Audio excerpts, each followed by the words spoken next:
Hey, everybody, welcome to Currency Roundtable number 11. We are back. We've got Ontario 100. Hey, Ontario, how are you? Hello, everyone. Good, good, good. We've got Stu Plubeck Currency. Hey guys, good to see you. It's been a while. And we've got Tyler from Currency Relics, bringing the age gap down, way down. Hello, Tyler. Hey, nice to be here again. It's good to be here. Well, this show is your fault, by the way. So we are bringing back basically we put together a type collection, and so based on a discussion of the last currency roundtable, we kind of said, hey, it's going to be a $3,000 per note limit. And I know that sounds like a lot. It really does. And when you add up all the notes and you see the list of the large size collection, it came to 70,000. And I know that sounds, but Steve, you had a good comment on that total value. What was your comment on that? Yeah, 70,000 sounds like a big number. I mean, a lot of people don't make that over the course of the year. But this isn't about the course of a year. This is about a lifetime of collecting. And considering that even 50,000 a year for 20 years of working is $1 million, well, 70,000 into a collection over a lifetime isn't that much at all. Well, and we certainly realize that, you collect what you can collect what you afford, but we had to pick a number that included almost all of the notes. I mean, there wasn't, we were kind of surprised at what didn't get included. Now, that is based on grade. So we're going to start off with the large size, and what we've done is selected a VG8 as the lowest grade. And I'm sure there's other people that can afford higher grade notes than that. And I'm sure that you can afford higher grades in individual banknotes as you go. We all, you take the 1923 large size silver certificate. Obviously, you can get a higher grade than a VG8 for, a lot, for a good, very good price and get a nice note. But that's up to you and your collection and what you want to do. But I think generally how we have kind of talked, the four of us here tonight, is I think we're all in kind of general agreement. But there's going to be some cuss and discuss of going on a little bit, a little bit. So what we've put together, I'm going to share my screen at this point, and that's probably a good thing for everybody. What I've got is a Google Sheets doc that I will share this link. It will be in the description below. That this is what we've come up with. And so what you're looking at is actually, if you don't know how to use Google Sheets, it's pretty easy. It should open up to this. I will say this, when you first pop it open, it's going to look like this, probably like this or something wacky. And you got to go up and hit the percentage view for zoom and reduce it to 50 and you'll get your look. But it generally opens up larger. I don't know why. That's Google Sheets. There's also tabs at the bottom. And if you can see down here, I'm on large size, small size, and then we also have fractional size. I doubt we're going to get through all three of these tonight, but we might. It's not rocket science or brain surgery here. And once we get going, we're going to be repeating the same information. So we probably won't talk about every note because the same things apply, and we'll get into that pretty quick. Am I missing anything, guys, as far as a brief overview of why we're getting into this type set, and I'm calling it an Attainable U.S. currency type set. Oh, that's a good way to put it, because everybody asks, is there a typeset? Just like coins. Coins, there are plenty of binders out there that you can buy and fill with coins. There just isn't such a thing with currency. And with all the different notes out there, well, it's good to have a starting point. Yeah, and that it does have something. So we've got this list divided into, so what you're going to see is on the left, you're going to see basically to the description, $1 legal tender note, series 1862. Then you see the front and the back. Please make note that the image may not match the actual FR number. The grade VG8, keep an eye on the grade. Some of the notes, we may change the grade. Like I know when we get to some certain notes, they drop down to fair. And we'll talk about that when we get to them because they're just not available in the price value. So I do change the grades. And this value is coming directly from the United States Paper Money book by the Friedbergs that came out this year, the 23rd edition. And again, we don't want to argue too much about it from the aspect of, well, this price, that auction. We are aware of that. But we Yeah, had to pick one source that you can go by the book, folks. You can go by the book. Folks, would we disagree that this probably is the best place to start your guidelining price on banknotes, right? I agree. It's That's a what I guide. always use. Yeah, It's I a mean, it guide. is the place to start. Mhm. Your last one is the particular Friedberg number that is associated with the price. So when we're talking about the columns, if I'm highlighting that column, that is the Friedberg number that is associated with the price that is listed here. If there's multiple prices, I just put in multiple. There might be multiple Friedberg numbers, FR numbers. Right. So the column will say multiple at that point. All right, so let's get started with number one, the $1 series legal tender note 1862 on this. I'm going to have Ontario, you explain this note as far as what could be multiple notes collected if you wanted to, but we're saying no to that. Well, I mean, according to the Freeburg book, there are 10 different variations of this note, mostly involving signatures and monograms. And seems like the government was trying to decide exactly what they wanted the note to look like in the beginning. So you can certainly get into that if you want to, but just getting one nice note to represent that category, personally, I think is enough. But I think I agree with that. Tyler, Steve? The one thing I want to say is with this particular note, it has two Freeburg numbers, 16 and 17, if I remember correctly, but each Yeah. of those numbers also is broken down into different subdivisions. Right. And once again, like you were saying, there's no need to get every single one of those, unless, of course, that's what you're doing. But Right. for a typeset, clearly any one of them would cover all those bases. Right. And that's really what, when you're talking typeset, we're not talking, I mean, it's ironic. The name is kind of ironic, but that's what it is within coin and currency for that matter. It's the type of note. Anything else we need to say on that? So that's going to apply for the rest of the notes. We're not really going to talk about that anymore. Right. So that gets us to the $1 legal tender notes, which these kind of go hand in hand. Anybody want to take these two, kind of why they're hand in hand? Go ahead, Tyler. Yeah, so for the 1869 rainbow legal tenders, they all have their own reverse designs.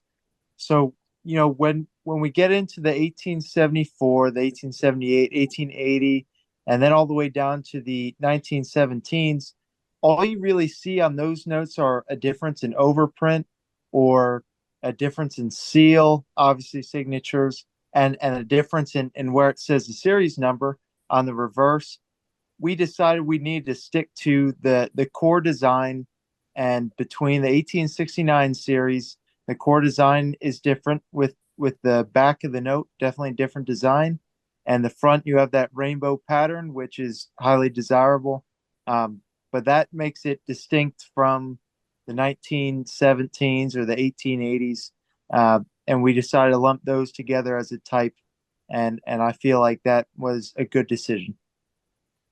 Correct. The 1869, the rainbow note. First of all, if you're going to buy a rainbow note, make sure you can see the rainbow. If you're going to pay extra for the rainbow, make sure you can see it. A lot of the older ones, they tend to get dirty and you can't really see the color change, and some of them you can't see the color at all. So that would be my first suggestion on those.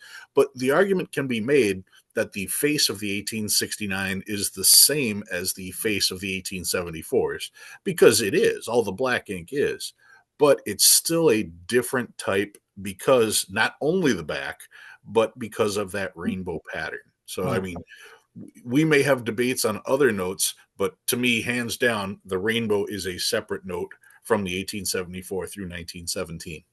Yeah, 1869, one set of signatures. We're saying this is one note, good enough. Yes, that stays. 1874 to 1917. Again, we'll touch on these because obviously it comes up in the $2, the $5, and so on. And Tyler's the only one of us that can afford, the I don't know, the $500 one, but whatever. Oh man. Yeah. So we'll address some of those later, but some of them we're just gonna skip over. So that these two notes are going to your legal tender types. All right, so moving on to the 1923 Ontario. The 23 legal tender, you mean? Yeah. I would compare that with the 23 silver certificate. Really, the only difference is the color of the seals and the color of the number one. So what are you saying? Get one of each? One of each? Yeah. I mean, we're going to come to the silver certificates. Obviously, I've kind of got these in legal tenders and Yeah. nationals, and Yeah. but that's going to come up. Any other Yeah. opinions? Like, do you need to have both? Is the question. I would say absolutely. One is a silver certificate, one is a legal tender, Right. and they're cheap enough, they're affordable enough to justify. Yeah, the legal tender is a little more expensive than the silver certificate, but they are clearly, even though at a glance they look identical with just a slight difference in the color, they are two separate notes. One is a legal tender note, one is a silver certificate. So there's no argument to be made that they are two distinct different notes. Um, we're going to come up to other notes where the color of the seal may make a difference. But in this one, it's not the color of the seal that we're referring to. We're referring to the difference being one is a legal tender versus the other being a silver certificate. So, Yes. yes, they are different colors, but that's not what makes them different. Right. Right. All right. Moving on, we get into sneak into the national banknote. Obviously, this is the ace, right? Yep. Ace, and it is, yeah.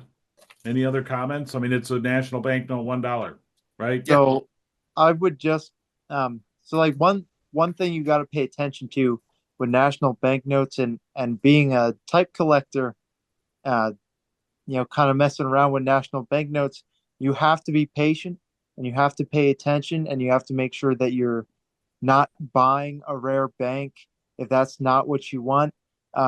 There are plenty of different national banknotes out there that you can scoop up for really cheap, especially at auction.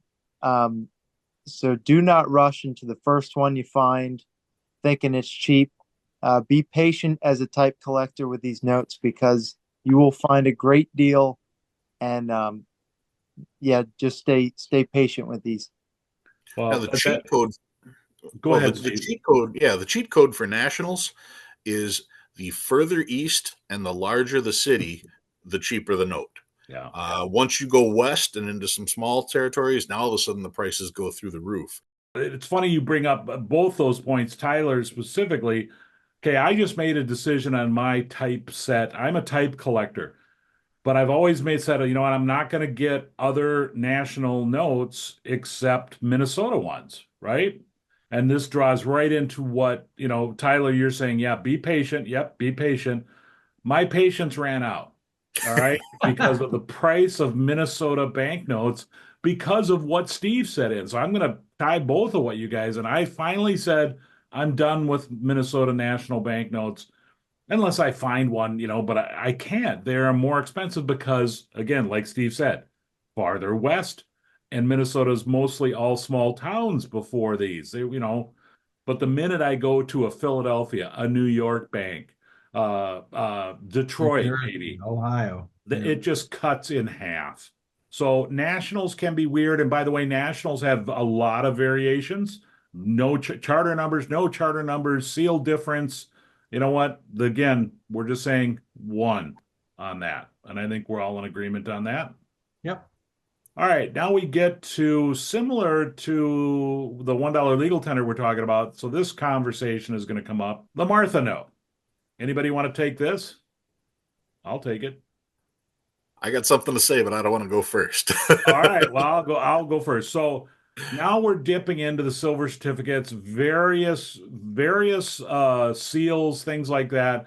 Basically, it comes down to the series 1886, which is the quote unquote ornate back or original.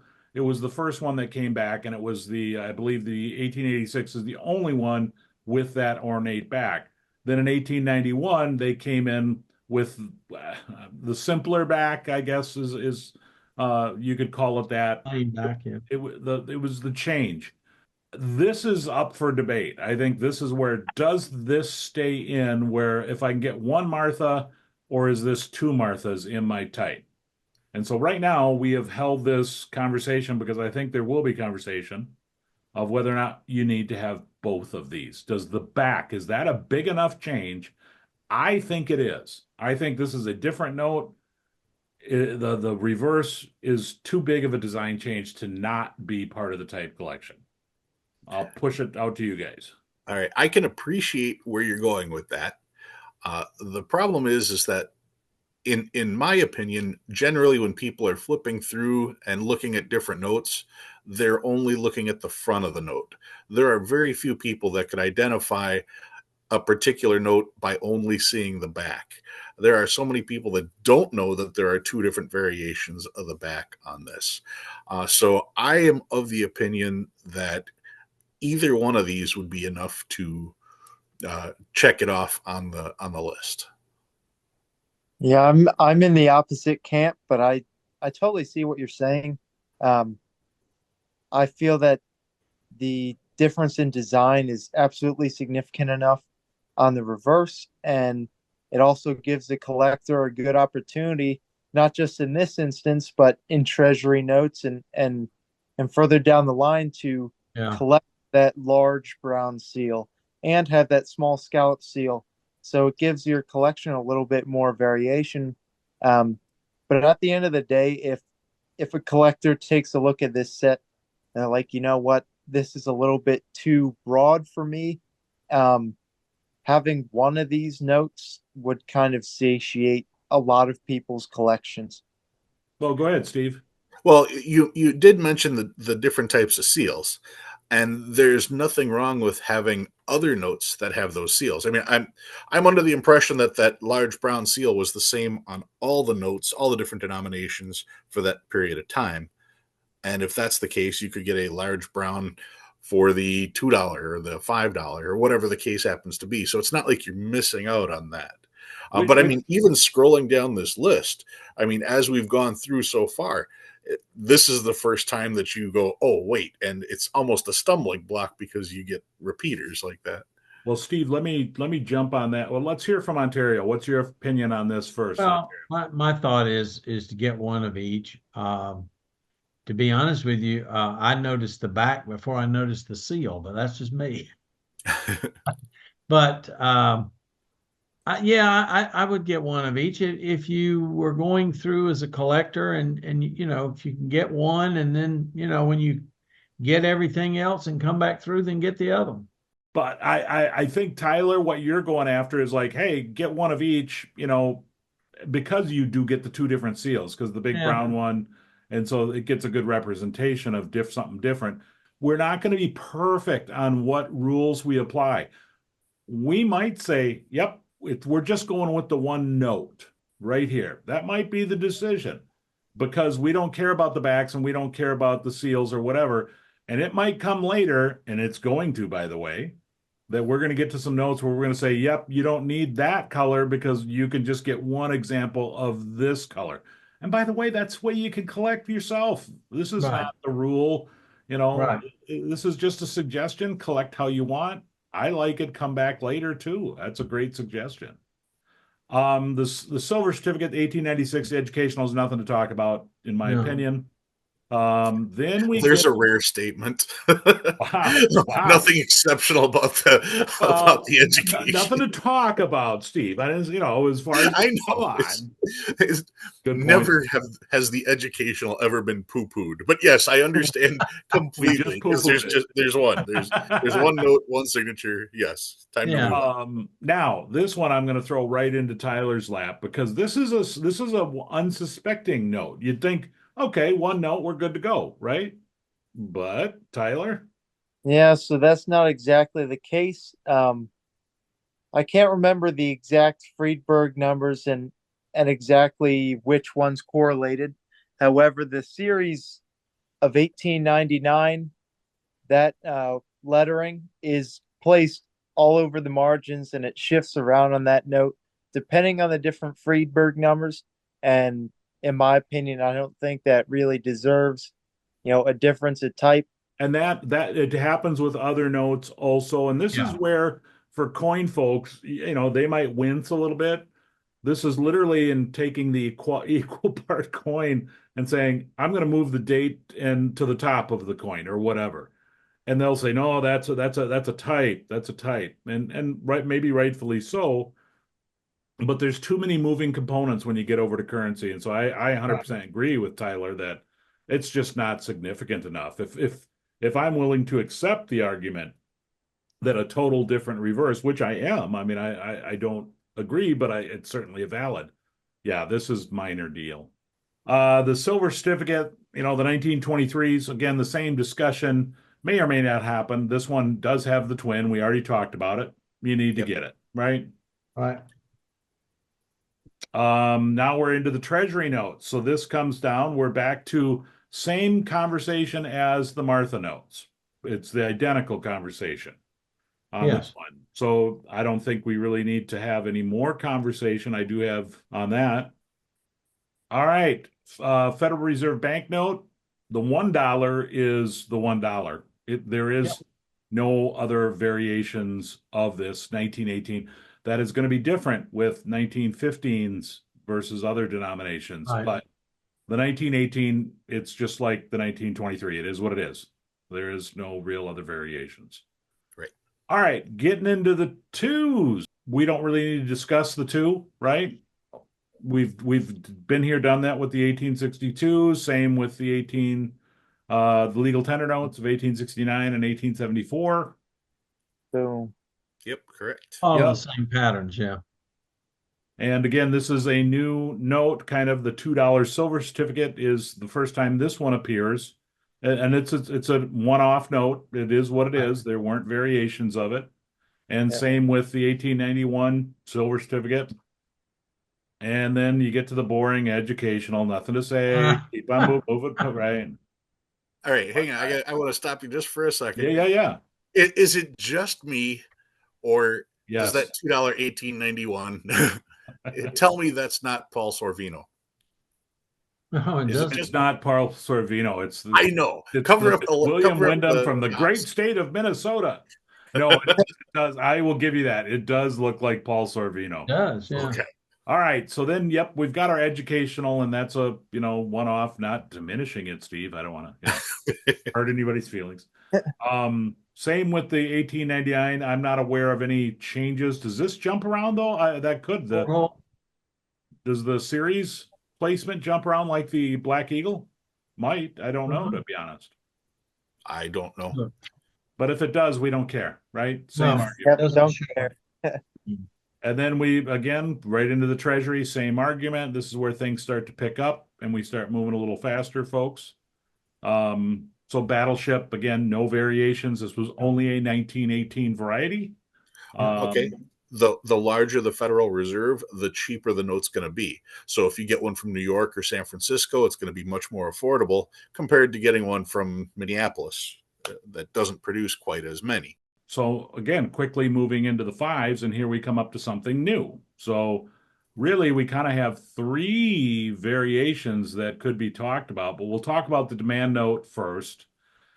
The demand note is different. I mean, it was barely a circulating currency, folks. But it is considered our first circulating currency. But the amount you can see by the value, $2,000, they're just not out there that much. So that price really reflects scarcity, rarity, really rarity, because there wasn't that many made. When you get onto the legal tender notes, they didn't think too much to change the design. So here's the question, really. I think we've answered it between the 1862 legal tender and the 1863. We're at the point where we might come back and weigh in and leave them both in there, but because the reverse is different, right? We're saying right now, probably we're only going to go with one, maybe, right? Question really is, do you need these two? That's the debate. I'm going to go with a yes because they are two distinctly different types of notes. The whole backing process is completely different. Right. Now we're talking about the 1861 versus the 1862. Also, two different types of notes. One is a demand note, payable on demand, where the other one is a legal tender note. So I think when you say type a note, it's silver certificate versus legal tender, demand note versus legal tender. They're different types. They're different notes. That's my opinion on that. I would concur, I Ontario. agree. I agree. Yep. Yeah. It's two different notes. So the demand for sure stays in, and whether you want the 1862 or 1863, you know Mhm. what, I might wind up just leaving them both in here because you know what, you might like the back better. I don't know. I mean, you know, the financial obligation, the reason for the change, by the way, with the two different legal tenders, the financial obligation was tweaked a little bit. So it's just a Yeah. different, they changed the law and just tweaked it a little bit. Still falls under the same law. All right, so then we're into the back to the rainbow, seeing the rainbow wood chopper. And again, two different reverses, same conversation we just had about the legal tenders. Then we get into the nationals, and now you're gonna, you know, the national, we've been here, done this on the one and the two. There's really not much up for discussion. One other thing with the nationals, some people are going to say, well, especially when you look at the backs, on the right hand side, you have the eagle representing the United States. On the left hand side, you have a vignette representing each individual state for that national or whatever territory. And people are going to say, well, you should get, one from each one. And the answer to that is clearly no. Ooh. If you are a diehard collector and you're collecting just nationals, I understand wanting to get each of those vignettes, but as far as type goes, no, those different vignettes on the back, I would not consider a different type. And this was the decision going in that we already made. So, Steve, thank you for bringing that up. The gold banknote, this shocked me. Um, Notice I'm changing the grade down to fair two. Fair. Anybody Yeah. want to field that? Why I did that? Because These you don't often exist. can't find them. Yeah, they don't exist. Yeah. They don't. Go ahead, And Steve. me and Well, Steve had this yeah, conversation. What was the conversation we had offline about this grade, Steve? About this note, the golds. yeah, they just they don't exist. It is the only note, as far as I know, that is in the Freeburg book that starts off with a grade of 2. Um, Most of the notes don't go any lower than 8 for the grades. You just do not see these notes in existence. They were all printed in California. They did not circulate throughout the country. It was simply a representation of the actual gold that was being mined out there. The back of the note shows images of the actual gold coins. It's a fascinating note, and just to own one would be thousands. It could be thousands of dollars. You never ever see these notes come up for sale. I was surprised that the value based from the book is was only 750, but you know, the chance to come across a fair two for that price, well, I don't think it's very realistic, but we put it on the list because it's under 3 grand. Right. So maybe you can get a better one for that price. All right. Now we get into charter, the second charter, series Right. 1882 on the brownback. And same thing. This was the brownback happened here, that stops. Like if you're in the Friedberg book, on that page, you will see an example that they show on the reverse where the U.S. Eagle is over here. That note that they show does not have the individual state seal, and it's just got the two eagles on each side. Keep an eye out, but we're discounting that. We don't Yeah. care. Get the Yeah. brown Right. back. It's got the blue numbers. It's a great number, right? We don't care. Right. So the question then becomes, all right, we've talked about it before. So this is like, are we going to stick with this is seal color back is a different design. If we just leave it at that, based on what we've said, we could be removing one of these notes. And there's a Um, third one, by the way. I can't show it on my screen, but yeah, the brownback is certainly its own type. That's for sure. I'm actually leaning more toward the date back and the value back being their own varieties, because they are that different. They are uh, when people are looking through those, they are individually sought after. Is what I'm saying. There's 15,000 different national banks. Nobody is saying collect all 15,000 national banks, but to at least credit the different designs like that, I could see getting. I know in my own personal collection, I'm looking for a date back and a value back because I have a plain back and I have a brown back. Tyler, Yeah, I would say at least for the $5 note, you absolutely need that brown back. I'm not so sure that that you need to get the date back and the value back. They're pretty similar. Yes, there's a difference. But the value back is pretty expensive, especially once you start going up denominations. Yeah. I feel like the most important part is just having one of them, but I can see where Steve is coming from too, and it is a little bit different in design. So I'm not really too worried about the date back or the value back at all. Ontario? Yeah, I hear what both the guys are saying, and I'm the same way. I think for the typeset, sort of two different answers. For the typeset, you may want to leave all three, but the individual collector may only just want one. Like for me, I like the brown backs. The other two, I'm not particularly interested in, but that's just my taste. And this is part of the debate too, folks, is that we're being consistently inconsistent. And that's Yeah, and that's what it is. it's You know, if okay. we make the decision and I'm going back to the Marthas or whatever and having the two Yep. different or the treasury notes, and we're probably leaning towards throwing one out, right? Just get one or the other and it's good to go for your typeset. We are now kind of saying, well, that's not true. And that's okay. You know what? That's what it is. It's not wrong, it's not right. My personal say is that you need to have, because it's a different seal color, and I know that's not part of it, it is a different back color that the, you got to leave the brown back for sure. And then it's date back and or value back. You need both. You need one of the greenbacks. Let's put it that way. That's Years two, what, at least two. yeah, you got to have two.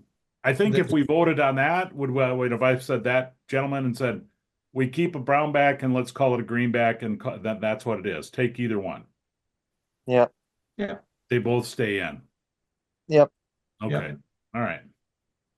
Moving on. Good stuff. Now we come back in and we've got the same question. Oh, yeah. Only we got a new one. We got a double debate on this, right? Anybody want to take the third charter? Okay, with the third charter, not only do you have the blank back, but you have the date back, and there's not a value back on these. There is not. No. But you are also talking about the seal colors. And if I remember right, the first few issues were done with the red, and most of them have the blue. Perfectly well. See, this is where I'm going to completely contradict myself from before. I would be happy with a blank back and a value back, regardless of the seal color. That's how I feel as far as my own personal collection.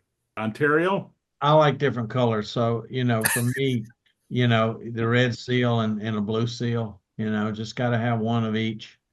And you're so What's good on with crayons. You're so yeah, good with crayons, that's right. Ontario. I stay in my lines. And the what's on the back, I'm just speaking about me personally. What's on the back in this particular series, don't care.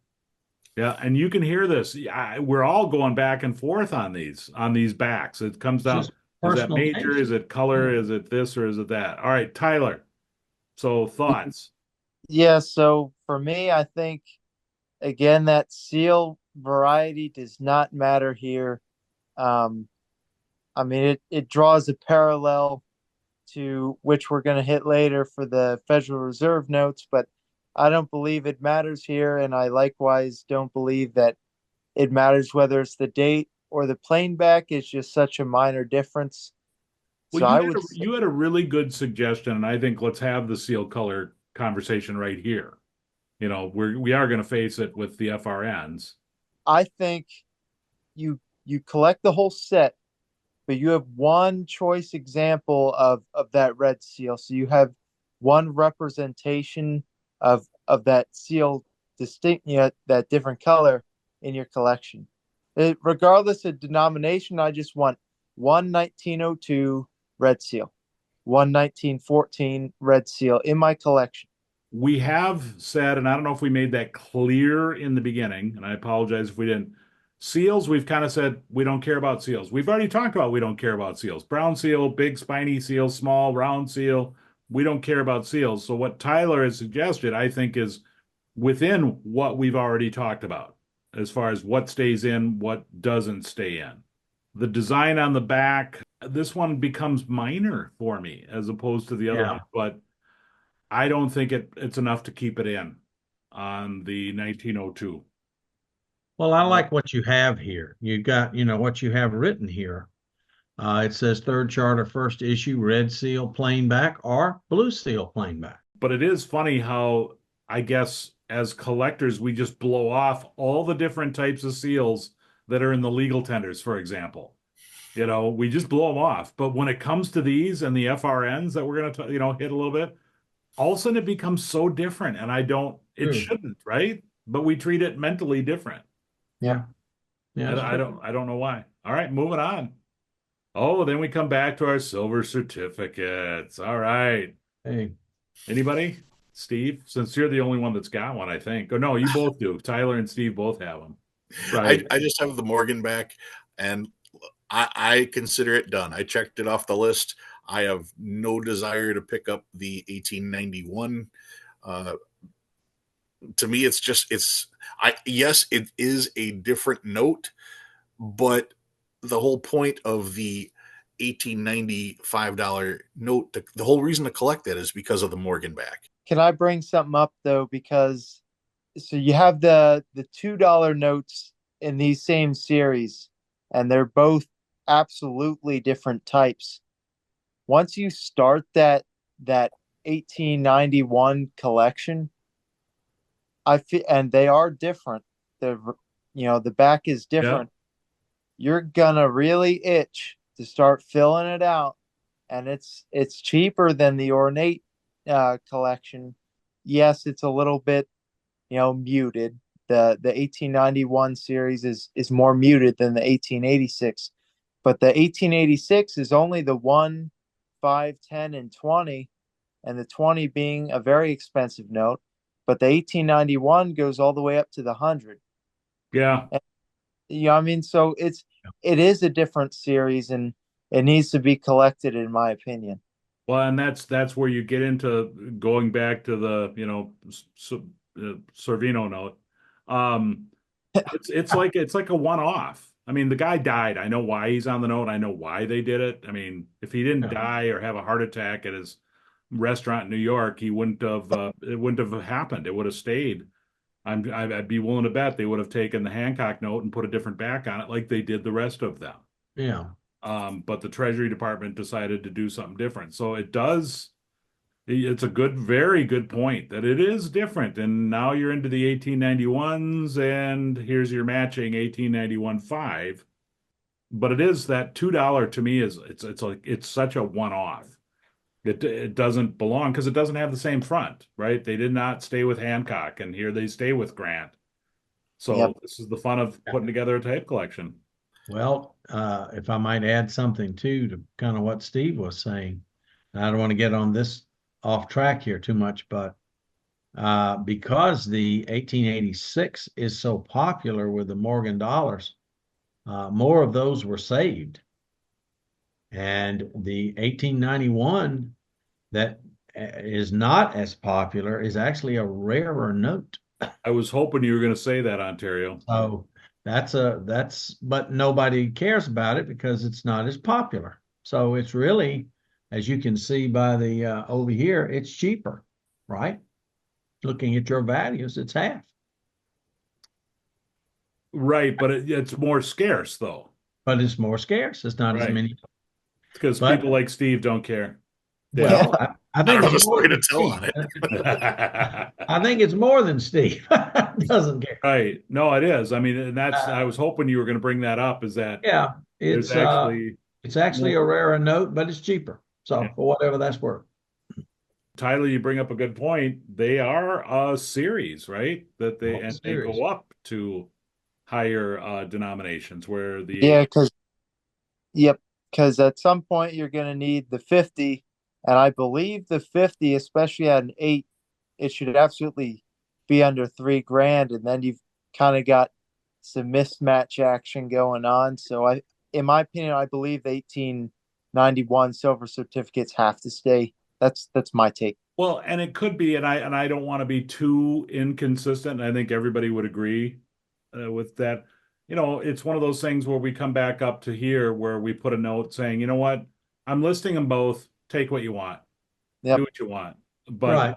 I think with that said, and thanks for pointing that little note out that I did put in here, Ontario, I was like, I think it should be left in because it is so different. And now, Tyler, with you saying yes, the 1891s go beyond, the higher denominations that they should be left in. And so to be consistent, we should leave the other silver certificate, the 1891s and the treasury notes in, but put the note. You know what? We're just leaving it here as a picture, right? It really is. We're good with recommending do what you want. And that is, I mean, that's what makes it different. There's so many moving parts to banknotes as compared to coins. And I'm not, well, get into the VAMs, and you need the Hubble microscope telescope to see what's the different on it. Sorry, coin folks. All right, let's move on from this. We got to keep moving here. The silver certificate, educational, again, we've covered it. Right. The chief, we've covered it. 1923, yep, stands on its own. There are no variations of the Number, yeah. 1923, correct? Right.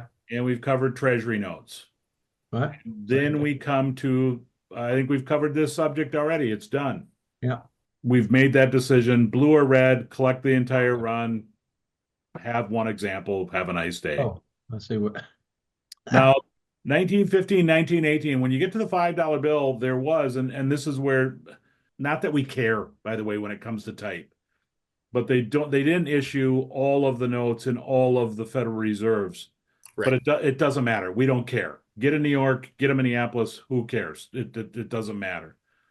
But the language on that, if you want to tiptoe into it, and I don't agree on this, the financial backing between a 1915 and a 1918, it is different. The financial obligation, it is different. So if you're really that person, go ahead and get both. I don't think it should be included. A 15 and an 18 is the same one to us as far as types. Right. I agree. I agree. Yeah, I think it's just more important that you know which one you have. That's the bigger deal. Generally, the 15s are more. The 15s are worth more. So again, rinse and repeat, right? We've covered all this. Nothing new coming up. I mean, you get the oddball series, you get the oddball denomination that doesn't really have, a comparative one or two. The 1901 Buffalo, it stands on its own, really nothing to talk about there, unless anybody has something. No. Same with the poker chip that falls down into kind of like the 1923 $5 silver certificate. It stands on its own. There's really no major changes. Right. And again, getting into the national. And again, I'm just going to point out this was shocking. I was shocked that the golds were listed in Fair 2 at a price that was under $3,000. Again, can you find them, right? Yeah, there are 12 different banks. I think there's 12 different banks that you can get the gold certificates from. Mhm. And obviously any one of them, if you can possibly get one. I don't have any, and I'm always on the look just to see if I can spot one. All right, so we've covered the brown back, date back, all that, value back, the red, green, and now we come into some more silver certificates that get a little bit interesting that I would pause. Anybody want to take it? The black back? Yep, I'll take it. You So take it. you have the 1878 and you have the 1880s here. And the big difference here is that overprint. The 1878 is a little bit more ornate than the 1880s are. When you take a look at it, the 1878s are almost unobtainable. They're Right. extremely expensive, and for this list, with it only being at $3,000, it's pretty much a non-issue. But it's something that we had to talk about in general, just creating an overall type set, and we believe that sticking with the 1880 instead and just calling it there is definitely the way to go here. Yeah. Yeah, as we move up in denomination, the prices do get exponentially bigger, and the rarity also. There just aren't as many out there, which is part of the reason the price goes up that high. Right. So yeah, just having the ability to get any version of it is a good thing. But again, another note that I was kind of this might be the last blackback and only blackback that's on this list. I can't remember. Moving on, this obviously, the getting into the 1886, I would Right. say, yep, the debate isn't whether you get a tombstone, it's which tombstone do you get. Either one is good, right? Based on our conversation. So, Steve, I have a question for you. Mhm. Um, so, especially when it comes to this 1908, so there's 1891 and the 1908 $10 and $20 silver certificate for a collection where you only have just one or the other. Would these two denominations become an exception because of the addition of that overprint as well as the change in the reverse? On this note, I have the 1908 tombstone. And it's the only one I've got, and I've crossed it off the list. I'm content with that. That's for my personal collection. So that's the way I've been looking at this entire thing. Um, what am I collecting, and what do I consider a type? Mm-hmm. And so, even though there are the large seals, there are the different backs in my collection, I wanted a tombstone. I wanted to have a tombstone note. So I got the cheapest one I can find. I have a blue seal. I'm pretty sure it's a 1908 that I've got, and it's got the non-ornate back to it, and I'm content. To me, that checks the tombstone box. And Tyler, are you referring to because of that too many things are different to Yep, move I'm it? just saying. Yeah, it's like instead of just a tomato, it's like one extra thing, and now it's like, all right, if I'm someone who doesn't know currency and I'm flipping through a book, I'm like, oh yeah, that one looks a little different. Just using the same logic he was using before, I was wondering if this would create an exception. I know going back, I think I might be swaying my vote. I think I'm the swing vote on this one. Is that, after what Steve just said, is like, you get one, whatever you want to get it. Yeah. Attainable currency typeset. And attainable does not mean, these notes start to get up in price, especially some of them. If you can get one of them, you're good to go.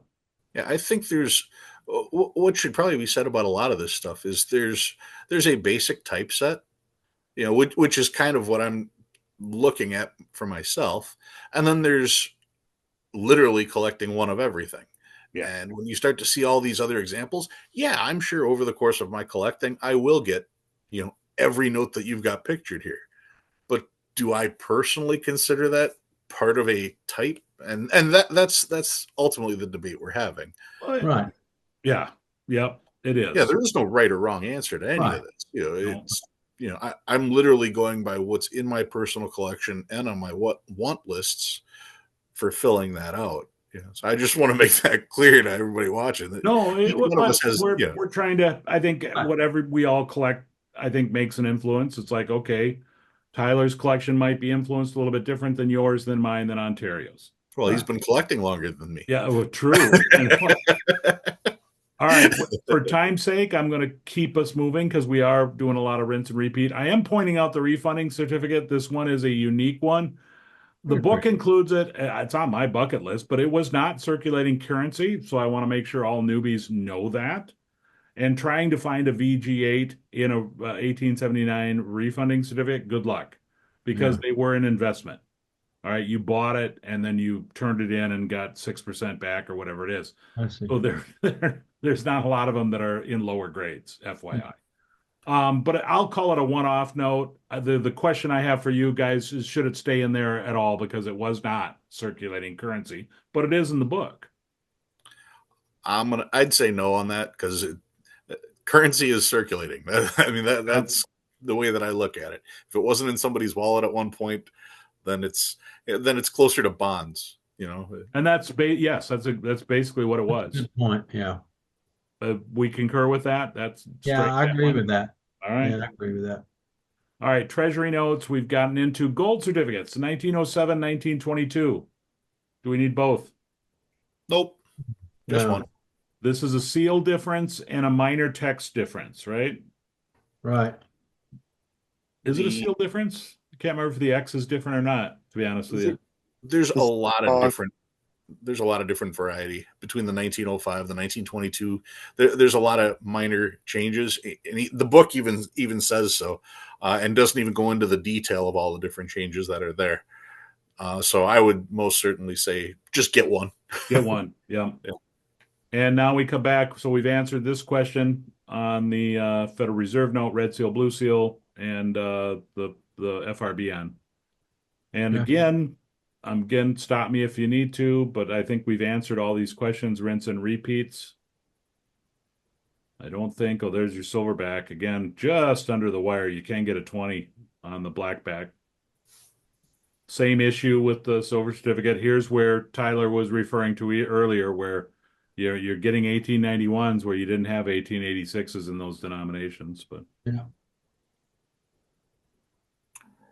back Yeah, as to a collector, your, I'd much rather get the cheaper one. and this is, I believe this is 1882/1922. I don't think, nope, that did change. I'm sorry. That's got to stay, right? That's a type. Yep. Yeah. Then you get into the 1905 Technicolor. It has to, in my opinion, stays on its own. It has to. Yep. Too different. Yeah. I agree. Yeah, it's more than just the dark seal. It's a separate note. I mean, you look at them side by side and, visually, yeah. 1906, 1922, same. Yep. Get whatever you want. And again, rinsing and repeating. We're moving on. Now we're getting up in see some nice values in the higher denominations, Oh, but yeah. I don't think anything really changes Nope. with any of our conversations. No. It's just cool to see all the notes. As you're It scrolling, is. And it's so fun to watch. you get that Yeah. same combination, 19, 13, 22, Yeah. same thing. The hundreds, again, notice how we're dropping off. Some notes are dropping off because they're over, folks, the limit. So you're not going to see some notes being mentioned because they're over $3,000. Here's the 1882, 1922 that did the design change. That's what I was thinking, the 100, where there was no design change. And notice not a lot of hundreds that are coming in under 3,000, folks. That's how quickly prices go up on these. And then you get into the big boy notes, right? Yep. The 1914s. We've answered that question. And then as Steve pointed out, the 10,000. Yeah. Which is bizarrely affordable. I just don't understand it, right? Yep. People love to say that every note issued is still worth at least face value. So, okay, you can have mine for $9,000. Yeah, but that was never legal tender. That was never issued as legal tender under the law. It does have a face value of $10,000. But I know, but it didn't get issued legal tender. So this is kind of like a refunding certificate. It did not get issued. It was not legally legal tender. It will take $10,000 to get it out of my hand. You would yes, I'll go with my VG8 1500 value from the book. It has such a cool story, though. It is. By the way, since I'm saying legal tender and or this or that, I don't care. I think it should be on the list, 100% on the list, because yes, it is so cool. And Steve, I got a comment on your note. I mean, just having the burn. Yes. That's to me, that's part of the story. That should make it more valuable, honestly. Yeah. I mean, I'd rather have your note, honestly, than a pristine note. I really would. Yeah. See, I understand and agree. My only fear is for people to get a hold of one of their notes and try to burn a corner off. Start doing it. Yeah. Yeah, that's my only fear. Yeah, they'll start damaging them. Yeah. All right, so that completes the list of the large size, because obviously the 500s, 1000s, they just go off the chart as far as 5,000 and 10,000 large. They're just not there as far as price. I do want to take time just to address the small size. I mean, this list does include that, and it kind of brings down the same type aspect of if you want to collect it. The $1, the legal tender versus silver, same aspect, right? It's a different note. It's different. Yeah, it's a different note. Yeah. Now, here's where we get a little bit confusing, though, is that really this note did not change except for. So this is where we are not going to be consistent because this is the same plate as a 1928, the 1934. It's just the seal changed location and you got the big blue one. So, folks, I'm just saying this is the problem with the fun part of currency is that there is inconsistency on what is a type versus a variety, for example. Right. Would you guys Well, agree with that? the difference is you're talking $20 or $40, not 200 or 400 or $5,000 in value. It makes it very easy to collect these notes here because I mean, like you said, you're looking at that 34. VF20 is $40 on there. Yeah, getting into the R and the S. Do you need to have both? Question mark. Okay, now this is a tough one. I firmly believe that you should have the R and the S note, but these are experimental notes, not necessarily a type. See, that would be my argument. Hmm? Yeah, I mean, I love these notes. I have a 64 in each, the R and the S. I think it's an important part of my collection. But is it a type? That's the ultimate question. Good question. It I is. agree with what you said. It was an experimental note, but there again, the story, it's just so cool. Well, I would say it needs to be. Yeah, we'll put it in there and it gets a note, a side note. I mean, again, we can keep going down with this. This is the difference between small size. I mean, I don't know. Could we say the same thing with the Hawaii and the North Africas? Question mark. Not necessarily, because those had different uses. I mean, those, Right. and one of them is a silver certificate, one of them is a Federal Reserve note. Actually, that's the Yeah, 20. when we get into the other denominator. Yeah, yeah, Right, yeah. right. But yeah, these were used at two different points on the planet. I mean, so I mean, I would most certainly say that these are different notes. We're being inconsistent based on what we talked about. So that's all I'm pointing out. The seal color and the overprints, we don't care. We're considering these different, and they need to be. They just do. And you can talk about the different ways, the $1. You can see how quickly that we get to the last silver certificate. And the 57 is different. There are different nuances to it. In God we trust, go there or not. With the FRNs do change, but there are nuances within this, and so maybe we'll come back to this. Yeah. I don't know if it's worth, and I also have fractional notes if you want to go here. I don't know if we're going to have a show on this one, a full series on it with the small size.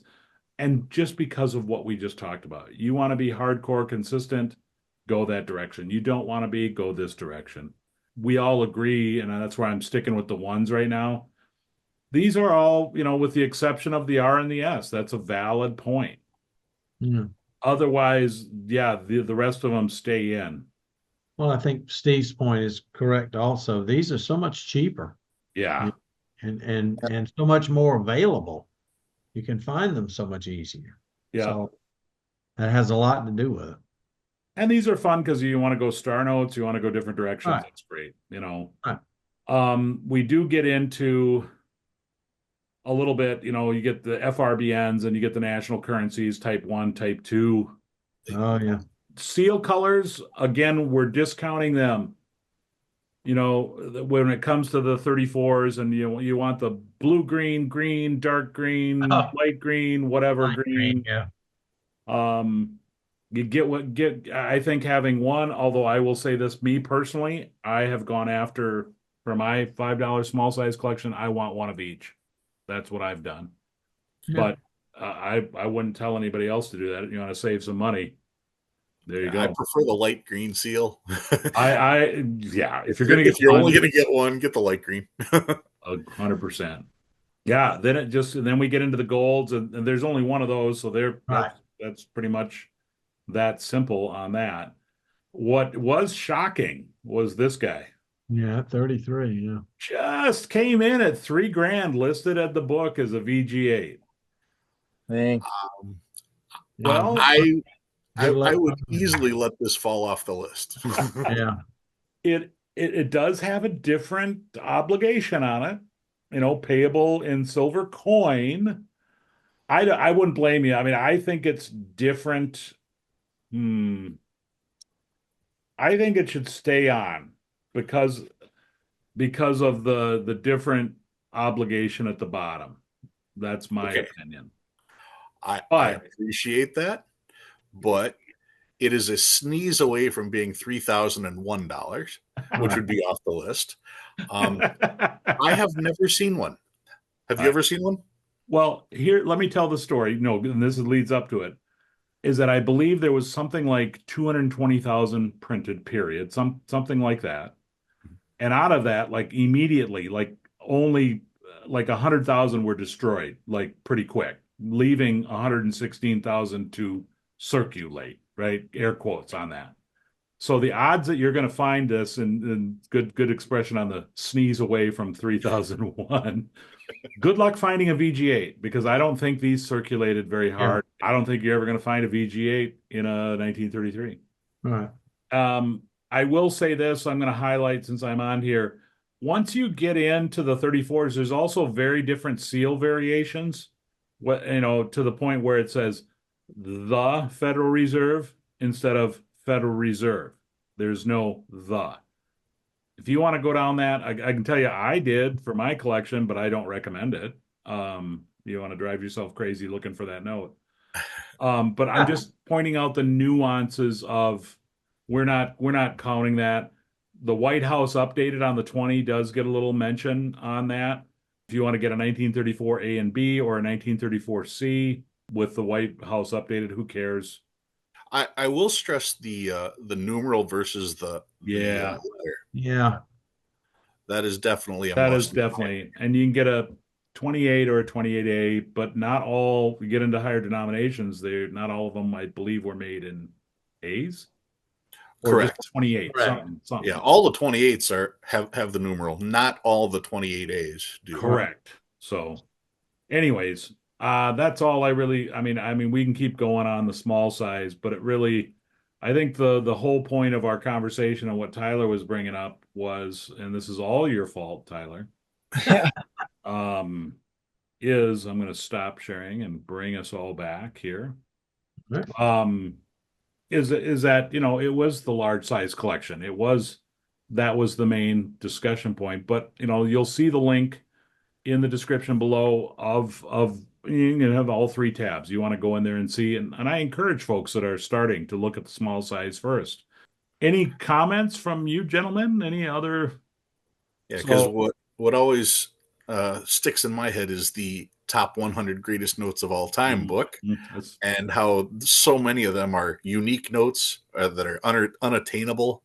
It would be neat to put together a rank of these, of the 100 greatest attainable notes. Yeah. All right, Tyler, you happy? You spoiled brat. You got what you wanted. Yeah. I gotta pick on the young kid, Anyways, that's it, gentlemen. I appreciate it. Thanks everybody for stopping by. That's the end for Currency Roundtable number 11 and our attainable collection as far as what we would consider a typeset.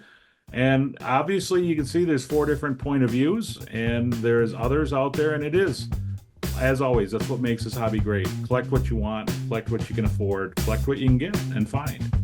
And Tyler, I'm going to bring your thing, your suggestion, but you got to be patient. You got to be patient on some of this.